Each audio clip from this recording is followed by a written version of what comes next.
Security, please escort Miss Ashford from the premises. She's been terminated for theft of company resources, and we want to make sure she doesn't take anything else on her way out. My manager Richard announced to the open office where 30 of my colleagues sat frozen at their desks, their eyes following me as two guards materialized at my sides. We've documented everything, Vivian. The unauthorized use of equipment, the after-hours access, the projects you claimed were personal development. You're lucky we're not pressing charges.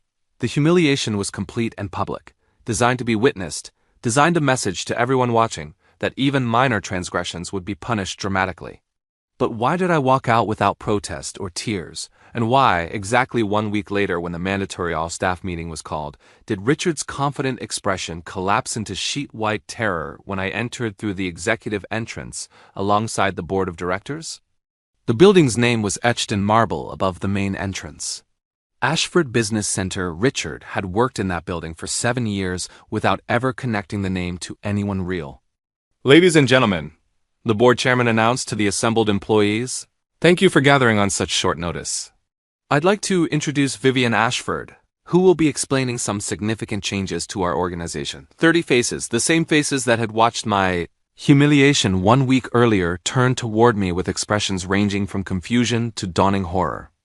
Richard sat in the front row, close enough for me to see his hands trembling. Good morning, everyone, I began. For those who don't know me, and apparently that includes management, my name is Vivian Ashford. My family owns this building. We also own approximately 40% of this company's stock. The silence was absolute. 1 week ago, I was escorted from this building by security, accused of theft, and publicly humiliated. Today, I'm here to discuss what actually happened and what's going to happen next. The job at Meridian Technologies had been my choice, not my family's. The Ashfords had built their wealth through real estate and strategic investments over 3 generations. My grandfather had constructed the business center that bore our name. My father had expanded the portfolio to include equity stakes in dozens of companies, including the tech firm where I'd chosen to work. I'd wanted to build something of my own. At 24, fresh from graduate school, I'd applied to Meridian Technologies using only my first name and mother's maiden name on the initial application. By the time HR processed my paperwork and saw Ashford on my legal documents, I was already hired based on my qualifications. I'd asked them to keep my family connection private. I want to succeed based on my work, I'd explained to the CEO who'd been informed of the situation. Not because of who my family is, he'd agreed impressed, he said, by my desire to prove myself independently. For 3 years, I'd been Vivian to my colleagues. Just another junior analyst working her way up, earning promotions through performance, building relationships based on who I was rather than what I owned. Richard had never thought to investigate further. The theft accusation had emerged from my after-hours work. I'd been using company equipment, computers, design software, prototyping tools to develop a side project on my own time. A productivity application that I'd conceived, designed, and built entirely outside of work hours. The project had nothing to do with Meridian's core business. It addressed a different market, solved different problems, used different technology stacks. But Richard had discovered my late nights in the office, had seen me working on something that wasn't company business, and had concluded that I was stealing resources. His investigation had been thorough in the wrong ways. He'd documented my access badge swipes. He'd cataloged the software I'd used. He'd compiled screenshots of my project that someone in IT had captured without my knowledge. What he hadn't done was ask me to explain. The termination meeting had been designed for maximum impact. Richard had called me into his office where HR was already waiting. He'd read a prepared statement about misappropriation of company resources and violation of employment agreements. I tried to explain. The project isn't related to company work. I developed it entirely on my own time, using company equipment, company software, company facilities, after hours, on my own time. The employment agreement allows for personal development activities, not when those activities involve stealing our resources to build competing products. It's not a competing product. It's a completely different market.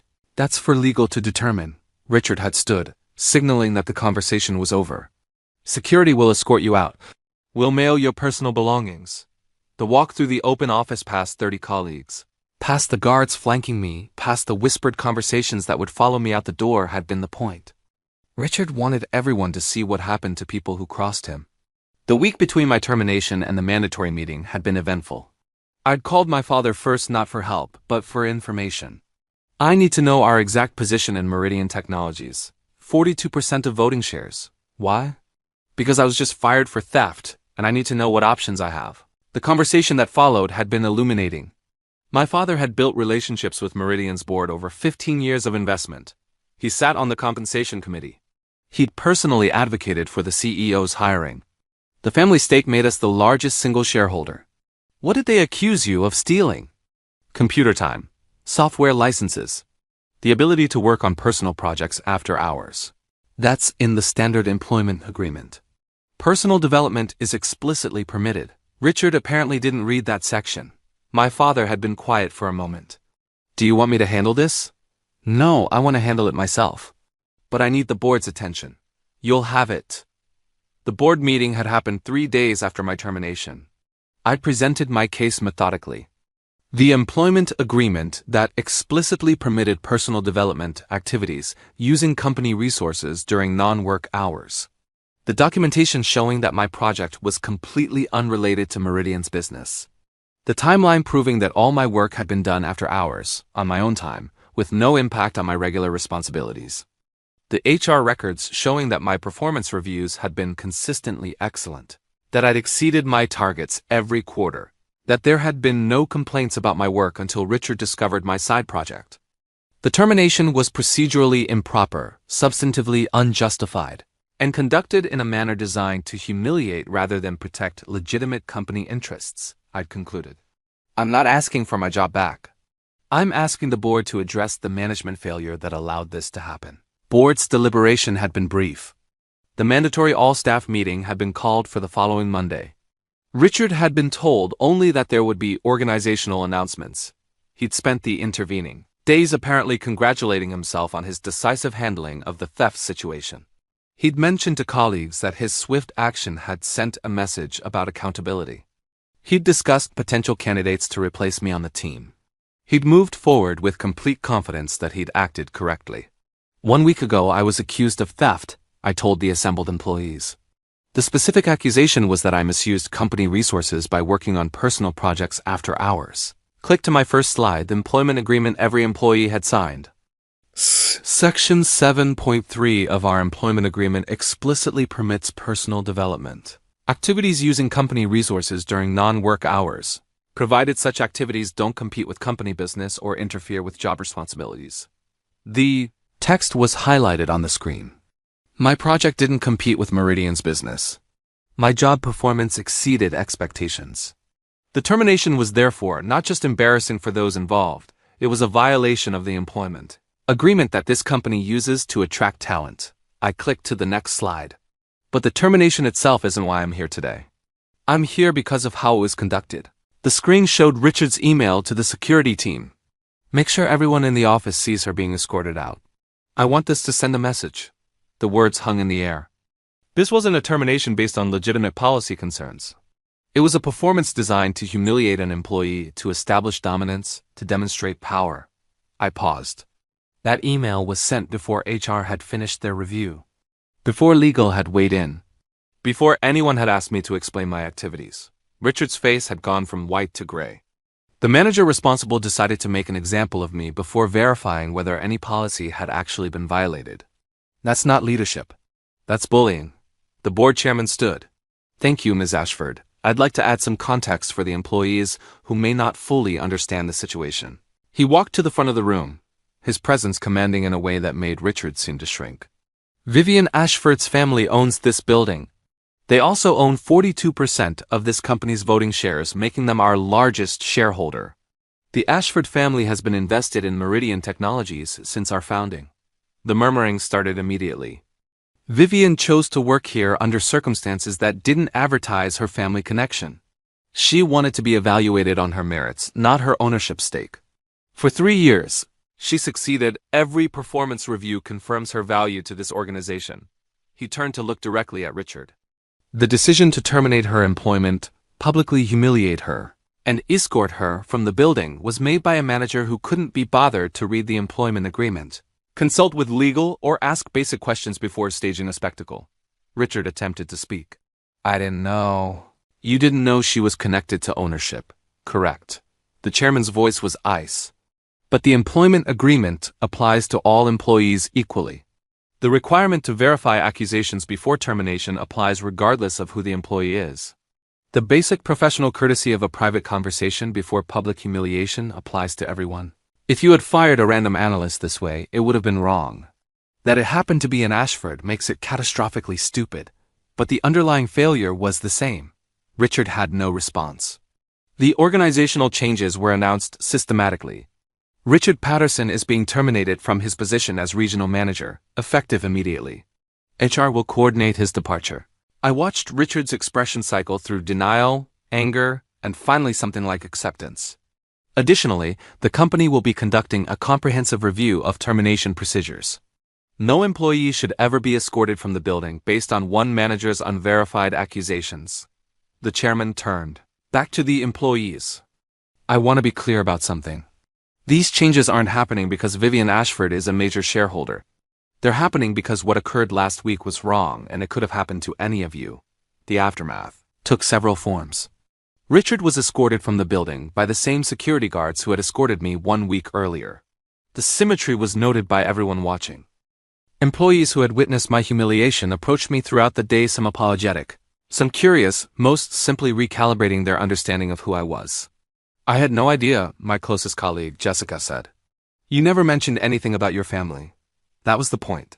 I wanted to be just another analyst, but you own part of the company. My family owns part of the company.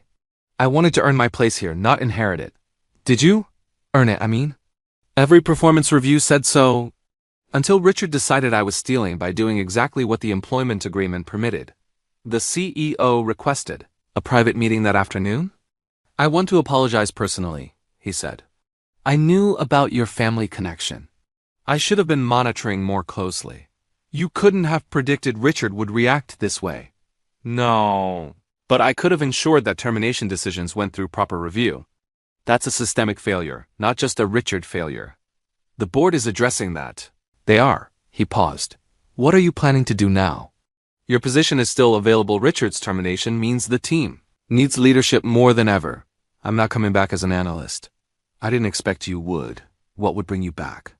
The negotiation that followed reshaped my role entirely. I returned to Meridian Technologies, not as a junior analyst, but as Director of Innovation, a new position created specifically to leverage the skills Richard had accused me of misusing. The productivity application I'd been developing after hours became a company-sponsored project. Meridian provided resources, I provided the vision, and we agreed to split any eventual revenue. This is what should have happened from the beginning, the CEO observed. If Richard had asked questions instead of making accusations, he could have discovered an employee with initiative and skills beyond her current role. Instead, he saw someone working late and assumed the worst. His loss. Quite literally, he's unemployed, and you're a director. The building's name took on new significance after that day. Ashford Business Center employees, who had walked past those words for years, suddenly saw them differently. Some approached me with awkward awareness of the power differential they hadn't previously recognized. Others treated me exactly as they had before, professionals focused on work rather than ownership structures. I preferred the latter group. Richard's departure from the industry was gradual but complete. The circumstances of his termination became known through the professional networks that connected everyone in our field. The email about making my escort send a message had been particularly damaging evidence of a management style that prioritized intimidation over due process. He found work eventually, a smaller company, a diminished title, a reputation that preceded him. I didn't celebrate his struggles. The consequences were his own creation. The side project I'd been accused of stealing eventually launched. The productivity application found its market, generated revenue, and validated the work I'd been doing during those after-hours sessions. Meridian's share of the proceeds more than compensated for the computer time and software licenses Richard had claimed I'd stolen. The company profited from the very activities they'd tried to fire me for. The irony isn't lost on anyone, Jessica observed when we reviewed the revenue projections. Richard couldn't see potential. He could only see violation. Some managers are like that, and that's why they end up escorted out of buildings with their names on them. The lesson extended beyond my personal situation. Meridian implemented comprehensive reforms to termination procedures. multiple levels of review, legal consultation for any separation involving disputed circumstances, an absolute prohibition on public humiliation as a management tool. The Ashford Protocols, some employees called them, half joking. The name stuck. 3 years later, I was promoted to VP of Innovation.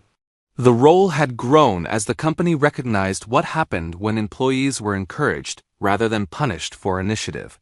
The innovation program I built had generated 3 successful products and numerous improvements to existing offerings. The building still bore my family's name. I still preferred to be evaluated on my work.